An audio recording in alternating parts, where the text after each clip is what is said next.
تو اس نے کہا کہ تیرے سیدھے راستے پر میں تو جا کر بیٹھ جاؤں گا ان کے لیے. پھر کیا کرے گا؟ آیت 17 ثم پھر لآتینہم البتہ میں ضرور آؤں گا ان پر. اس میں آپ اس کا ڈٹرمنیشن دیکھ رہی ہیں, اس کا آپ ریزالو دیکھ رہی ہیں, اس کا چیلنج آپ دیکھیں کیا چیلنج اس نے دیا ہے. اس نے کہا, سوچا ہوگا کہ یہ اللہ جس کو تو نے جھکایا فرشتوں کو جس کے آگے, یہ وہ انسان جس کے آگے فرشتوں کو جھکایا, اور یہ انسان جس کے آگے تو نے مجھے حکم دیا کہ میں جھکوں, تو نے اس کو اتنا اعلیٰ سمجھا, تو نے اس کا اتنا اکرام کیا, میں ثابت کروں گا یہ اس قابل نہیں تھا. یہ چیلنج ہے اس کا. اب میں اور آپ, ہم انسان, اب ہم پہ ڈپینڈ کرتا ہے کہ ہم شیطان کا چیلنج صحیح ثابت کروا دیں یا ہم اللہ کا ٹرسٹ ثابت کروا دیں نا کہ اللہ تو نے جو مجھ پر بھروسہ کیا میں واقعی اس قابل ہوں, میں واقعی مسجود ملائک ہوں, اللہ تیرا فیصلہ بالکل درست. تو یہ شیطان کا چیلنج اپنی جگہ, اللہ کا اعتماد انسانوں پر اپنی جگہ. ہمیں دیکھنا ہے کہ ہم کس کے غلام بننا چاہتے ہیں, ہم کس کے فیور میں ہیں, ہم کس کی بات کو اعلیٰ کرنا چاہتے ہیں. کیا ہم چاہتے ہیں کہ ان کلمۃ اللہ ہی العلیٰ, کہ اللہ کا کلمہ سب سے بلند ہو جائے؟ کیا یہ چاہتے ہیں؟ تو پھر ہم کو انسان بننا ہوگا, اشرف المخلوقات بننا ہوگا. لیکن کم ہی ہیں ایسے باسعادت لوگ جن کو یہ سعادت مل جائے. اکثر تو اس کے حملوں کا شکار ہو گئے, کوئی شک نہیں اس کے اندر کہ میجورٹی کو تو یہ لے گیا, کوئی شک نہیں. پرزور چیلنج ہے. لآتینہم البتہ میں ضرور آؤں گا ان پر. کہاں سے؟ من بین ایدیہم, ان کے ہاتھوں کے درمیان سے.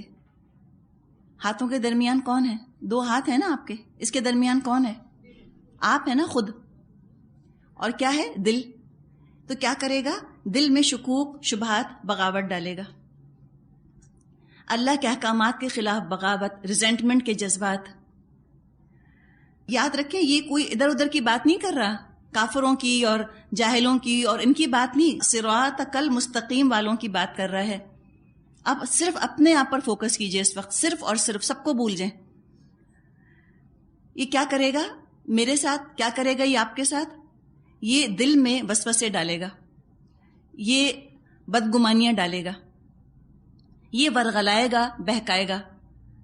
جو دین پر عمل کر رہے ہیں یا دین کی بات بتا رہے ہیں یا دین پر عمل کروانا چاہ رہے ہیں, ان سے تو شیطان کو شدت کی نفرت ہے, اور اپنی یہ نفرت ٹرانسفر کرنا چاہتا ہے وہ لوگوں کے دل میں. حدیث میں آتا ہے کہ شیطان اپنی تھوتنی, یہ ناک جیسا حصہ ہوتا ہے نا, وہ انسان کے دل میں ڈالتا ہے. جب اس کو اللہ کے ذکر سے خالی پاتا ہے, اب اس میں وسوسے اور شر ڈالنا شروع کر دیتا ہے, اور جب اللہ کی یاد میں مصروف پاتا ہے دل کو, پیچھے ہٹ جاتا ہے. ایک اور حدیث میں آتا ہے ان الشیطان یجری من الانسان مجری الدم, بے شک شیطان انسان کے اندر ایسے گردش کرتا ہے جیسے کہ خون گردش کرتا ہے. اب کیا ہے, اب یہ آ کر اور دین والوں کے خلاف نفرت ڈلوانا چاہتا ہے, لیکن ہے تو یہ بڑا زبردست سائیکائٹرسٹ, بڑا یہ ماہر نفسیات ہے. ہم کہتے ہیں نا یہ جب سے انسان بچہ تھا جب سے جانتا ہے. وہ کہتے ہیں نا کہ جمعہ 8 دن کی پیدائش. ہم نہیں کہتے کسی کے بارے میں کہ تم تو میرے سامنے پیدا ہوئے.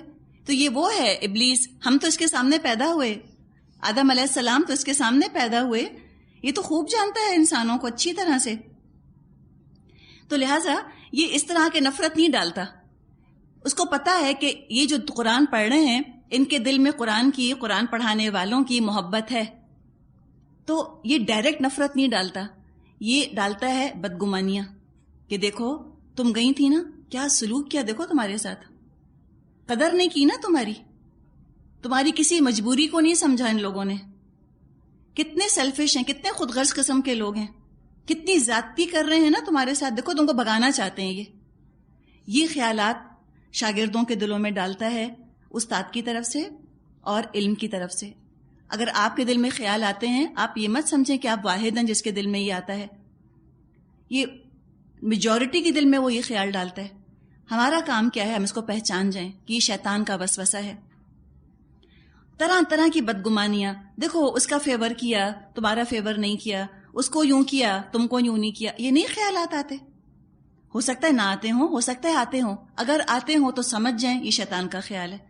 تو اس طرح وسوسے ڈال کے بدگمانیاں پیدا کر کے وہ لوگوں کو ہٹاتا ہے پہ دین سے کہ دیکھو یہ ہم تو پڑھنے آئے تھے نا، کیا کیا ہے، بھگا دیا نا انہوں نے ہم کو.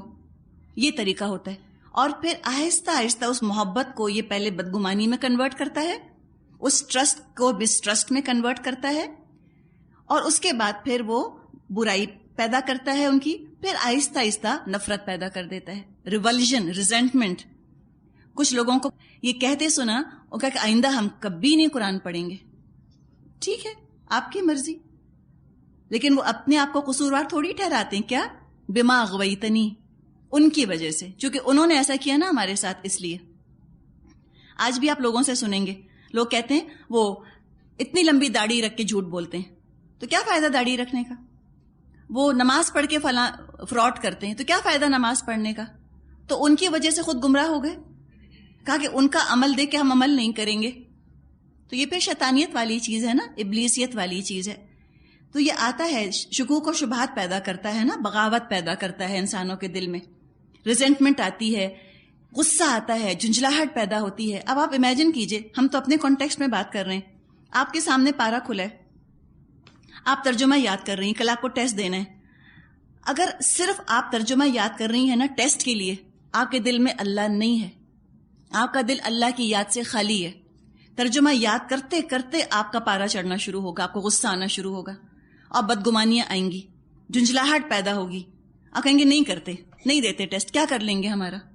کوئی کچھ نہیں کر سکتا، مت کریں. کسی نے دعویٰ نہیں کیا کہ دل میں انڈیل دیں گے.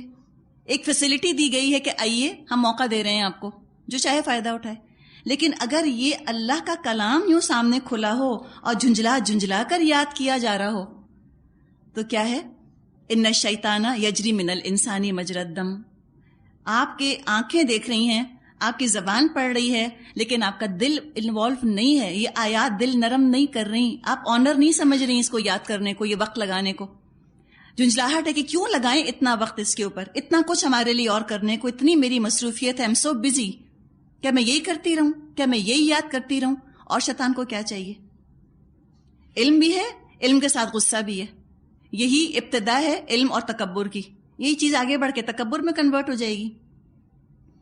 تو بہت زیادہ محتاط ہونے کی ضرورت ہے کہ ہم کیا کہہ رہے ہیں، ہم کیا سوچ رہے ہیں. انسان پھر کیا کرتے ہیں، جو غصہ خود آیا وہ اگلے تک منتقل کر دیا. فوراً کسی فرینڈ کو فون کیا، کہا دیکھا اتنا سارا سبق ہمیں دے دیا یاد کرنے کو، تمہارے بچوں کی بھی چھٹیاں ہیں نا؟ ہاں میرے بچوں کی بھی چھٹیاں ہیں. سوچتے ہی نہیں یہ لوگ کہ ہمیں کتنا کام کرنا پڑتا ہے گھر میں. تو پھر آپ دیکھیں کہ آپ کی سب کی اپنی مرضی، مت دیں ٹیسٹ. ہم نے تو نہیں کہا، ہم نے تو کہا کبھی آپ سے کہ آپ ٹیسٹ نہیں دیں گے تو ہم نکال دیں گے آپ کو یہاں سے. آپ کی مرضی. ہاں ایک ٹائم پیریڈ ہے ہمارے پاس 20 مہینے کا، اس میں ہمیں آپ کا کورس پورا کرانا ہے، اور ہم آپ سے پوچھ کے اسپیڈ نہیں رکھیں گے، نہ آپ سے پوچھ کے ہم آپ کو سبق دیں گے. ہم اپنی کنوینئنس دیکھیں گے، ہم اپنا ٹائم اسکیڈول دیکھیں گے، اس کے حساب سے آپ کو دیں گے. جس کو فالو کرنا ہے کرے، جو نہیں کرنا چاہتا اس کی مرضی. ایوری بڈی از فری، کسی کو باندھا نہیں گیا. لیکن جتنا کرنا ہے خوشی کے ساتھ کریں. اگر غصے کے ساتھ، بغاوت کے ساتھ، ریزنٹمنٹ کے ساتھ، اور یہ سوچ کے کہ ہم چھوڑ دیں گے، ہم چھوڑ دیں گے، تو یہ فائدہ نہیں ہے. اس سے بہتر ہے چھوڑ دیا جائے. یقین کریں، چھوڑ دیں ابھی، پھر اللہ نے موقع دیا پھر جوائن کر لیجئے گا. لیکن پلیز بغاوت اور غصے کے ساتھ اللہ کے کلام کو مت لے کر چلیں. اس سے زیادہ نقصان دہ چیز اللہ کے کلام کے لیے کچھ نہیں ہے. اگر نرمی کے ساتھ، محبت کے ساتھ، طلب اور تڑپ کے ساتھ کرنا ہے تو کیجئے. اس لیے کہ یہ تو شیطان کا ہتھ کنڈا ہے نا. فائدہ کیا مجھے بتائیں رٹنے کا، اگر شیطان کے حملوں کا پھر بھی الٹیمیٹلی شکار ہونا ہی ہونا ہے تو فائدہ نہیں ہے. کیا کرنا ہے یہاں آ کر؟ عالم بننے تھوڑی آئے ہیں. ہم تقوی کے لیے آئے ہیں، ہم اللہ کی رضا کے لیے آئے ہیں. اور سب محنت کر کے اللہ کی رضا نہ ملے اور قیامت کے دن سارا ہمارے منہ پر مار دیا جائے تو فائدہ؟ کہ یہ لو تم نے میرے لیے کیا تھا. کوئی نہیں کیا تھا. اللہ کہے گا میرے لیے تم نے پتہ نہیں کن نمبروں کے لیے کیا تھا، جاؤ وہ تم کو مل گئے یا نہیں ملے، واٹ ایور، وہ تو جو قسمت میں ہے. تو یہ من بین ایدیہم، اس کے بارے میں بہت محتاط ہونے کی ہمیں ضرورت ہے کہ اول تو ہم بدگمانیوں کا شکار اگر ہو گئے ہیں، پھر آگے ہم نے دوسروں تک بھی منتقل کر دیا تو کتنا شر پھیلایا. اب یہ کیا ہو گئے؟ شیاطین الجن والانس. یہ انسانوں میں سے شیطان ہے، شیطان کے مددگار. اس نے ایک پر حملہ کیا، ایک کو قابو کیا، اور اس ایک کے ذریعے سے اس نے 10 تک اپنا پیغام پہنچوا دیا. شیطان نے 10 کے اندر غصہ اور نفرت اور بدگمانی اور اس طرح کا ریزنٹمنٹ پیدا کروا دیا. اللہ کا کام کیا یا شیطان کا کام کیا؟ ہم اللہ کے قریب لے گئے لوگوں کو یا اللہ سے دور لے گئے؟ شیطان کے قریب لے گئے نا، اللہ سے دور لے گئے. تو بہت زیادہ ہمیں اپنے بارے میں سوچنے کی ضرورت ہے. تو اس نے کہا کہ میں تو ضرور آؤں گا ان کے دونوں ہاتھوں کے درمیان، وَمِنْ خَلْفِهِمْ، اور ان کے پیچھے سے. پیچھے کیا؟ اولاد بھی ہو سکتی ہے، تو پیچھے سے بھی آؤں گا، پیچھے سے حملہ کروں گا، انجانے میں حملہ کروں گا. وَعَنْ أَيْمَانِهِمْ، اور ان کے دائیں طرف سے آؤں گا. ایمان یمن کہا جاتا ہے سیدھے ہاتھ کو. نیکیوں کا خیال آتا ہے سیدھے ہاتھ سے. کیا کرے گا؟ نیکی سمجھ کر گناہ کروائے گا، گناہوں کو نیکی کی شکل میں دکھائے گا. آتا ہے نا قرآن میں کہ زین لہم الشیطان اعمالہم، شیطان نے ان کے برے اعمال ان کے لیے خوبصورت کر دیے. تو ہم سمجھیں گے نیکی، دراصل وہ نیکی ہوگی نہیں. تو دائیں طرف سے بھی آئے گا. وَعَنْ شَمَائِلِهِمْ، اور ان کے بائیں طرف سے آؤں گا. بایاں ہاتھ عام طور پہ گناہوں کے لیے، برائیوں کے لیے استعمال کیا جاتا ہے. کیا کرے گا؟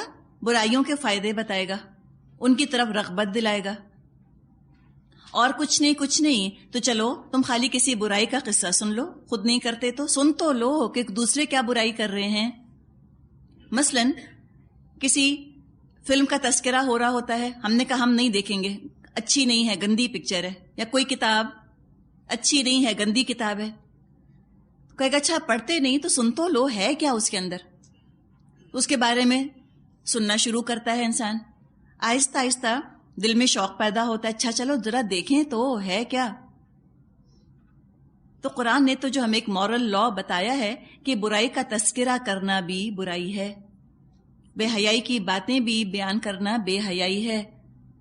ہم پڑھیں گے سورہ حجرات میں بئس الاسم الفسوق بعد الایمان، برائی کا تو نام بھی برا ہے ایمان کے بعد. تذکرے مت کرو، پھر شوق پیدا ہو جائے گا. تو گناہوں کے فائدے بتاتا ہے کہ دیکھو گناہ کرنے میں فائدہ کتنا ہے. اور کیا کہا؟ چیلنج دیکھیں، اس نے کہا وَلَا تَجِدُ أَكْثَرَهُمْ شَاكِرِينَ، تو ان میں سے اکثر کو شکر گزار نہ پائے گا. کھلا اس کا چیلنج ہے. اتنا شاطر، اتنا چالاک، اتنا ڈٹرمنڈ دشمن ہے. اور ہم نے کیا ڈیفنس اپنا کھڑا کیا اس کے مقابلے میں؟ ہم کیسے ولنریبل بنے ہوئے ہیں اس کے سامنے، کیسا ترنے والا. ہماری جو شیلڈ ہے، جو ہمارا پروٹیکشن ہے، ہمارا دفاع، وہ تو اللہ کی یاد، اللہ کی بات، اللہ کا کلام ہے. جس کے پاس یہ ڈیفنس نہیں، وہ تو اس کے حملوں سے بچ نہیں سکتا. اب جب اس نے یہ سب کچھ کہا، اللہ تعالیٰ نے فرمایا آیت نمبر 18 قال اخرج منها مذءوما مدحورا لمن تبعك منهم لأملأن جہنم منكم اجمعین.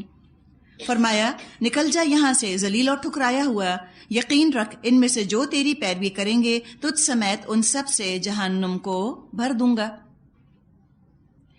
نکال دیا گیا اس کو، دھکے دیا ہوا، دھتکارا ہوا.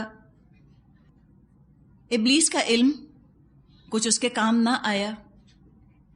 علم اس کا بہت تھا، عقیدہ بھی اس کا درست تھا. اس نے اللہ کو بھی مانا، یوم آخرت کو بھی مانا، یوم یبعثون، دونوں چیزوں کو اس نے مانا. تو علم اور عقیدے کے باوجود گمراہ ہو گیا. کیوں گمراہ ہوا؟ اس لیے کہ وہ اطاعت نہیں کرنا چاہتا. تو کسی کے پاس کتنا بھی علم ہو، کسی کا عقیدہ کتنا بھی درست ہو، لا الہ الا اللہ محمد رسول اللہ یہ عقیدہ ہو، لیکن اگر اطاعت نہیں ہے اللہ کی تو یہ چیز کام نہیں آئے گی. علم ہونا اور عقیدہ ہونا، اس کے بعد عمل نہ ہونا، یہ ایک اور شیطان کی چال ہے. تو اللہ تعالیٰ نے اسے کہا کہ نکل. جس نافرمانی کی وجہ سے شیطان کو نکالا گیا، کیا اسی نافرمانی کو کرتے کرتے انسان جنت میں جا سکتے ہیں؟ نہیں جا سکتے. اور اللہ نے وعدہ کیا ہے کہ جو بھی تیری پیروی کریں گے ان سب سے میں اس جہنم کو بھر دوں گا. یہ بھی اللہ کا وعدہ ہے، پختہ وعدہ ہے.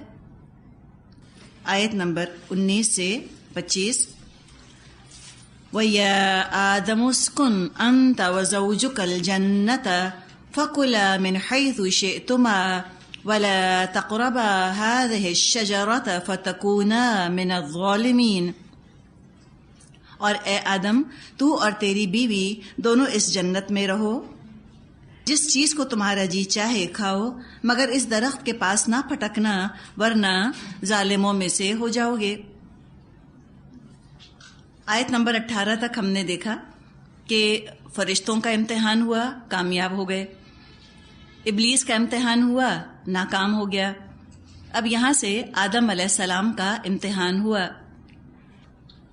آدم علیہ السلام کا امتحان کیسے ہوا؟ نعمتوں کے دینے سے امتحان کی ابتدا ہوتی ہے. پہلے اللہ تعالیٰ نعمت دیتا ہے، پھر آزماتا ہے. کچھ دیتا ہے تو آزمائش ہوتی ہے. بڑا سبق ہے ہمارے لیے. اگر ہمیں کوئی نعمت ملے، ہم سمجھ جائیں کہ یہاں ہماری آزمائش، ہمارا امتحان جو ہے وہ شروع ہو رہا ہے.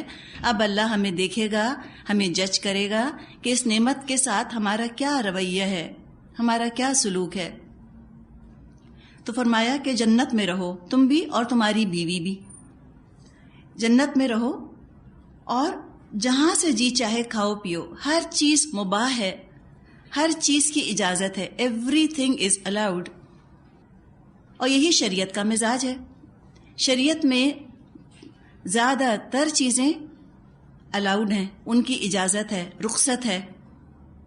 کھانے کی، پینے کی گنتی کی چند چیزیں ہیں جن پر کہ پابندی ہے. جیسے کہ جنت میں کہا تھا اللہ تعالیٰ نے آدم علیہ السلام سے کہ بس یہ ایک درخت ہے، بس صرف اس کے پاس مت جانا. اور یہی شریعت کا مزاج ہے. چند چیزیں حرام ہیں. ہمیں اپنی زندگی میں ان درختوں کو پہچان لینا ہے کہ وہ کون سے درخت ہیں کہ جن کے پاس پھٹکنے سے بھی اللہ تعالیٰ نے ہمیں منع فرمایا ہے. ان کو رہنے دیں. باقی اتنا کچھ جو اللہ نے حلال رکھا ہے، انسان اس سے فائدہ اٹھائے. اب کیا ہوا؟ فرما دیا کہ دیکھو اگر تم اس کے پاس گئے تو تم ظالموں میں سے ہو جاؤ گے. آیت نمبر 20 کیا ہوا؟ فَوَسْوَسَ لَهُمَا الشَّيْطَانُ. پھر شیطان نے ان کو بہکایا. کیسے بہکایا؟ وسوسے کی شکل میں.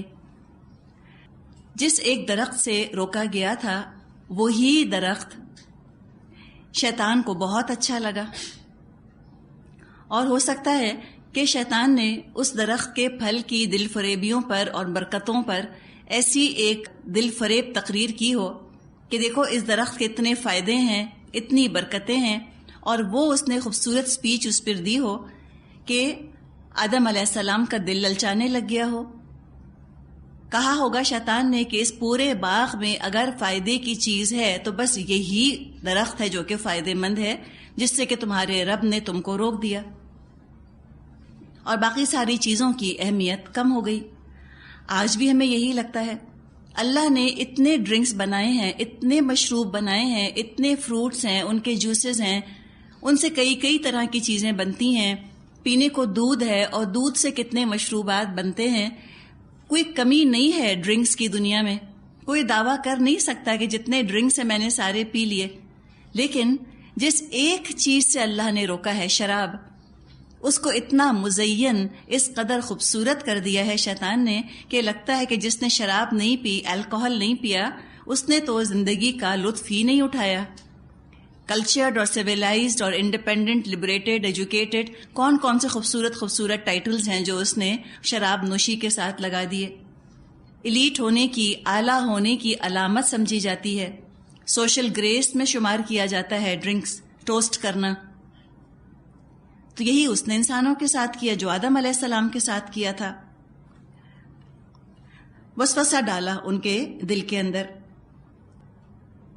اور کیا ہوا؟ لِيُبْدِيَ لَهُمَا مَا وُورِيَ عَنْهُمَا مِنْ سَوْآتِهِمَا. پھر شیطان نے ان کو بہکایا تاکہ ان کی شرمگاہیں ایک دوسرے سے جو چھپائی گئی تھیں ان کے سامنے کھول دے. یہ اس نے کام کرنا چاہا کہ اللہ تعالیٰ نے جن چیزوں کو ڈھانکا ہے، ڈھانپنے کا حکم دیا ہے، ان کو کھول دے. تو دیکھیے کیا پتہ چل رہا ہے کہ حرام کے ساتھ بے حیائی لازم اور ملزوم ہے. جب حرام کا چرچا ہو جاتا ہے، غلغلہ ہو جاتا ہے، اگر زندگیوں میں حرام کمائی، حرام غذا کا ریشیو بڑھ جاتا ہے تو انسان کے اندر سے پھر حیا جانی شروع ہو جاتی ہے. تو بے حیائی کہاں سے آتی ہے؟ کسی معاشرے میں اگر آپ کو بہت بے حیائی نظر آتی ہے، آپ سمجھ لیں کہ وہاں پر حرام کا کھانا اور حرام کمائی بہت زیادہ ہے. تو پہلا حملہ ہی اس نے غذا کے ذریعے سے کیا، وہ چیز کھلائی جو اللہ نے منع کی تھی کھانے کو. ایک دفعہ حرام غذا کو جسم کا حصہ شیطان بنوا دیتا ہے، باقی آگے کے کام اس کے لیے آسان، سمپل ہو جاتے ہیں. اور کیا کہا اس نے؟ وَقَالَ مَا نَهَاكُمَا رَبُّكُمَا عَنْ هَذِهِ الشَّجَرَةِ إِلَّا أَن تَكُونَا مَلَكَيْنِ أَوْ تَكُونَا مِنَ الْخَالِدِينَ. اس نے ان سے کہا تمہارے رب نے تمہیں جو اس درخت سے روکا ہے اس کی وجہ اس کے سوا کچھ نہیں ہے کہ کہیں تم فرشتے نہ بن جاؤ یا تمہیں ہمیشگی کی زندگی حاصل نہ ہو جائے. اس نے بہت فائدے بتائے کہ دیکھو اتنے فائدے ہیں یہ درخت کا پھل کھانے کے، اور کیا کیا اس نے؟ کس سے بدگمانی ڈلائی دیکھا آپ نے؟ اس نے یہ نہیں کہا کہ اللہ بہت برا ہے، نعوذ باللہ. اس نے یہ نہیں کہا کہ اللہ سے نفرت کرو، نعوذ باللہ. نہیں، یہ نہیں کہا اس نے، کہ وہ تو کامیاب نہ ہوتا نا. شیطان اپنے لیے امپاسبل ٹارگٹس نہیں بناتا، وہ جلدی جلدی کام نہیں کرتا، تیزی تیزی کے ساتھ کام نہیں بگاڑتا اپنا وہ، بلکہ قدم قدم پہلے اس نے اللہ کے بارے میں بدگمانی پیدا کی، اللہ کے بارے میں شک ڈالا کہ دیکھو تم سمجھ رہے ہو اللہ تمہارا خیر خواہ ہے، تم سمجھتے ہو اللہ تمہارا ویل وشر ہے. میں تمہیں بتاتا ہوں ریالٹی اللہ کی، اللہ کوئی تمہارا ویل وشر نہیں ہے، اللہ کوئی تمہارا خیر خواہ نہیں ہے. وہ تمہاری زندگی مشکل کرنا چاہ رہا ہے، دراصل وہ تو مصیبت میں تمہیں مبتلا کرنا چاہ رہا ہے. اللہ تمہارا بھلا نہیں چاہتا. تو کون چاہتا ہے؟ یہ خود ابلیس. کیا بنتا ہے؟ خیر خواہ. کہتے میری بات مانو، اللہ سے بدگمانی ڈلوائی. اللہ تو اسپوائل سپورٹ ہے، نعوذ باللہ. اور اس میں کافی حد تک شیطان کامیاب ہوا ہے انسانوں کے ساتھ بھی. اس نے ایسا بدگمان کیا ہے لوگوں کو اللہ سے کہ شریعت جو ہے وہ تو لگتا ہے کہ زندگی کا مزہ خراب کرنے کے لیے نازل کی گئی ہے. جیسے نعوذ باللہ اللہ کوئی سیڈسٹ ہے، جیسے اللہ زندگی کا مزہ خراب کر کے خوش ہوتا ہے ہماری. نعوذ باللہ جیسے اللہ کوئی اسپوائل سپورٹ ہے. یہ تصور انسانوں کے دلوں میں راسخ کر دیا. اس نے کہا جب تک شریعت نہیں چھوڑو گے you can not enjoy life, you can not live. تم تو زندگی کا مزہ ہی نہیں اٹھا سکتے جب تک تم نافرمانیاں نہ کرو. مزہ تو سارا نافرمانی میں رکھا ہے. فرما برداری میں کیا مزہ؟ حالانکہ فرما برداری میں کیا ہے؟ جنت. فرما برداری میں دنیا زیادہ وسیع ہے اور نافرمانی میں تنگ. نافرمانی کر کے تو ایک ہی درخت کا پھل کھایا، فرما برداری کرتے تو ایک کو چھوڑ کے سارا کچھ ملتا. لیکن وہ ایسے خوبصورت خوبصورت ٹائٹلز لگاتا ہے، ایسے وہ وسوسہ ڈالتا ہے، ایسے بہکاتا ہے کہ پتہ بھی نہیں چلتا انسان کو کہ یہ شیطان ہے جو بول رہا ہے. سب سے بڑی جو ایک ٹرک ہے شیطان کی وہ یہ کہ لوگوں کو یہ یقین دلا دے کہ میرا کوئی وجود نہیں، شیطان نام کی کوئی ہستی نہیں ہے، یہ تمہارا اپنا ہی فیصلہ ہے. It's your independent decision, I am not dictating to you. یہ طریقہ ہے اس کا، میں نہیں سکھا رہا، تم خود ہی یہ کہہ رہے ہو. انسان کہتا ہے اچھا میرا فیصلہ ہے. تو انا جن کے اندر ہوتی ہے ان کو یہ بات بہت اچھی لگتی ہے. جو انا پرست ہوتے ہیں، ایگوئسٹک ہوتے ہیں، کہتے ہیں کہ I will decide for myself, میں خود اپنے لیے فیصلہ کروں گی، کوئی ضرورت نہیں کہ مجھے بتائے کہ قرآن میں یہ لکھا ہے، قرآن میں وہ لکھا ہے. تو یہ انا کون ہے؟ یہ انا کے ساتھ شیطان ہے. غلام پھر بھی ہیں لیکن اللہ کو چھوڑ کے شیطان کی غلامی کر رہے ہیں، لیکن احساس ہی نہیں. یہ کتنا بڑا دھوکہ ہے شیطان کا، کتنا بڑا ٹرک ہے، کتنا بڑا جال ہے جو وہ بچھاتا ہے انسانوں کے لیے اور انسانوں کو اس طرح سے پھانس لیتا ہے. اس نے کہا کہ اللہ نے اس لیے تم کو روکا کہ تم فرشتے نہ بن جاؤ یا کہیں تمہیں ہمیشگی کی زندگی نہ مل جائے. وَقَاسَمَهُمَا، اور اس نے قسمیں کھائی ان دونوں کے سامنے. قسمیں کھا کھا کر اس نے یقین کیا دلایا؟ انی لکما لمن الناصحین، بے شک میں تم دونوں کا خیر خواہ ہوں، میں ہوں تمہارا دوست، میں ہوں well wisher, I am your sincere friend. یہ ہے شیطان. اس کو پہچانے کیسے آتا ہے شیطان ہمارے پاس؟ شیطان اپنی اوریجنل شکل میں تو کبھی نہیں آتا. اگر وہ یہ کہے کہ دیکھو میں شیطان ہوں میری بات مانو، ہم کبھی نہ بات مانیں. شیطان اپنی اصل شکل میں نہیں آتا، شیطان آتا ہے دوستوں کی شکل میں، ناصحین، سنسیئر فرینڈز کی شکل میں آتا ہے. ہو سکتا ہے کہ سامنے بیٹا ہو، وہ بیٹا نہ ہو، شیطان ہو سکتا ہے سامنے رشتہ دار ہوں، والدین ہوں، کوئی ہو لیکن رشتہ دار والدین کی شکل میں شیطان ہو. ہم کیسے پہچانیں گے کہ یہ واقعی میرا سچا مخلص دوست ہے، یہ واقعی میرا بیٹا، میری ماں، یہ میری سچی مخلص دوست ہے، یا شیطان ان کے روپ میں مجھ سے بات کر رہا ہے؟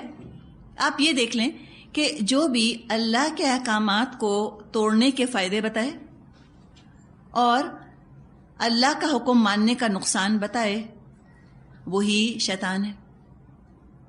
جو کہے کہ اگر تم نے یہ بات مانی نا اللہ کی، دیکھنا کیا پرابلمز ہوں گے، تمہارے بچوں کی شادیاں نہیں ہوں گی، تم آئسولیٹ ہو جاؤ گے، تم لوگ بھوکے مر جاؤ گے، کھانے کو نہیں ملے گا، لڑائیاں ہوں گی، میاں طلاق دے دے گا. جو یہ بتائے شریعت کے احکامات کو ماننے کے نقصانات، وہی شیطان ہے. فوراً پہچان جائیں شیطان بول رہا ہے اس کے روپ میں. اور جو اللہ کی نافرمانیوں کے فائدے بتائے کہ تم دیکھو ٹھیک ہے فلاں حکم توڑو تو دیکھنا کتنا پیسہ آئے گا، کم از کم بچوں کی شادیاں ہو جائیں گی، آج تمہارے بچے چھوٹے ہیں، تمہیں گھر بنانا ہے، اب تم اگر یہ چیز نہیں لوگے، ہاں ٹھیک ہے قرآن نے حرام کہا ہے اس کو، کوئی بات نہیں، لیکن تمہاری ضرورت ہے، ابھی تم یہ کام کر لو، بڑا فائدہ ہوگا. یہ کون بول رہا ہے؟ شیطان. امیزنگ آیت ہے. وَقَاسَمَهُمَا إِنِّي لَكُمَا لَمِنَ النَّاصِحِينَ. قسمیں کھائیں اس نے کہ میں تو تمہارا خیر خواہ ہوں، میں تمہارا دوست ہوں. میں تمہارا دوست نہیں تو کون تمہارا دوست ہے؟ تو شیطان نے یہ سارے ہتھ کنڈے اختیار کیے. اچھا اب یہ بتائیں، ہم کہتے ہیں نا کہ آدم علیہ السلام کو شیطان نے بہکایا، تو شیطان کو کس نے بہکایا؟ شیطان کو اس کے نفس نے بہکایا. بالکل صحیح بات ہے. یہ نفس جو ہے نا، ان النفس لامارۃ بالسوء الا ما رحم ربی، نفس تو بہت زیادہ برائی کا حکم دیتا ہے سوائے اس پہ جس پہ کہ اللہ رحم کرے. تو اللہ کی رحمت مانگے نا، اللہ کا رحم مانگے، اللہ کے آگے گڑ گڑائیں کہ اللہ تو مجھے میرے نفس کے شر سے بچا لے. ایک دفعہ نفس کے شر سے ہم بچ گئے، ہم شیطان کے شر سے بھی بچ سکتے ہیں. نفس کو جب تیار پاتا ہے شیطان تو حملے کرتا ہے، یا نفس پر حملے کرتا رہتا ہے. کتنے اس نے حملے کیے ہوں گے آدم علیہ السلام پر، کہ فائنلی پھر کیا ہوا؟ فَدَلَّهُمَا بِغُرُورٍ. اسی طرح رفتہ رفتہ وہ ان کو دھوکہ دے کر اپنے ڈھب پر لے آیا. دلہما، جس کو ہم کہتے ہیں نا شیشے میں اتار لیا. دلوا کہتے ہیں ڈول کو. ڈول پہلے ڈالا جاتا ہے، پھینکا جاتا ہے نا، اس کے بعد پھر وہ کوئی فائدے مند چیز لے کر، پانی لے کر آتا ہے. تو ڈورے ڈالنا نہیں کہتے اردو میں، ڈورے ڈالنا، کسی کو پھنسانے کی کوشش کرنا، ورغلانے کی کوشش کرنا، یہ اس نے کام کیا. شیشے میں اتارا اس نے آدم علیہ السلام کو، ڈورے ڈالے، اور اس کے لیے اس کو بہت محنت کرنی پڑی ہوگی. ہم کہتے ہیں نا give the devil his due. وہ کبھی شکست مان کر ہار کر بیٹھتا نہیں، لگا رہتا ہے بہکانے میں. تو اس نے دونوں کو بہکایا، دونوں کو شیشے میں اتار لیا، اور اس کے لیے طویل عرصہ لگا، اس کو بڑی محنت کرنی پڑی. ایک دفعہ نہیں، کئی دفعہ، بار بار آتا رہا. فَلَمَّا ذَاقَا الشَّجَرَةَ بَدَتْ لَهُمَا سَوْآتُهُمَا وَاتَّفِقَا يَخْصِفَانِ عَلَيْهِمَا مِنْ وَرَقِ الْجَنَّةِ. آخر کار جب انہوں نے اس درخت کا مزہ چکھا، ان کے سطر ایک دوسرے کے سامنے کھل گئے اور وہ اپنے جسموں کو جنت کے پتوں سے ڈھانپنے لگے. سوآتو، سوءتن کی جمع ہے، سوءتن سین واو حمزہ تا، سوءتن. سوءتن اس چیز کو کہتے ہیں جس کو دیکھ کر شرم آئے، کراہیت ہو، ریولجن ہو، انسان کو دل نہ چاہے جس چیز کو دیکھنے کا، اس کو کہا جاتا ہے سوءتن. اور یہاں مراد ہے انسان کی شرمگاہ، اس کا سطر.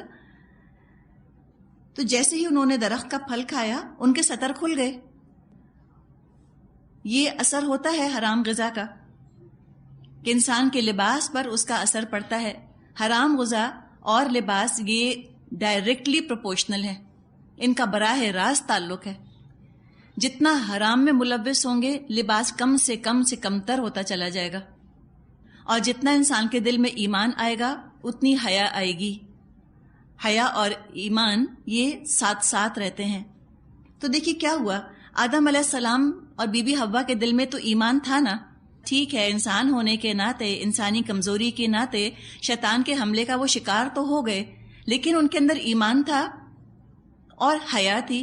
جیسے ہی لباس اترا، انسٹنکٹیولی انہوں نے اپنے آپ کو غیر اختیاری طور پہ فوراً اپنے آپ کو انہوں نے ڈھانکنا شروع کر دیا، کور کرنا شروع کر دیا. حالانکہ صرف شوہر اور بیوی تھے وہاں پر، کوئی اور نہیں تھا، لیکن انسان کی فطرت کے اندر حیا گندھی ہوئی ہے. بے حیائی ڈیوینٹ بیہیویئر ہے، حیا نارمل نیچرل بیہیویئر ہے انسان کا. فطری طور پہ انسان اپنے آپ کو ڈھانکنا چاہتا ہے، لباس پہننا چاہتا ہے، کور کرنا چاہتا ہے. اور اگر فطرت ہی پرورٹ ہو جائے، مسخ ہو جائے فطرت، تو اور بات ہے کہ بے حیائی نارمل لگنے لگتی اور حیا ایب نارمل لگنے لگتی ہے.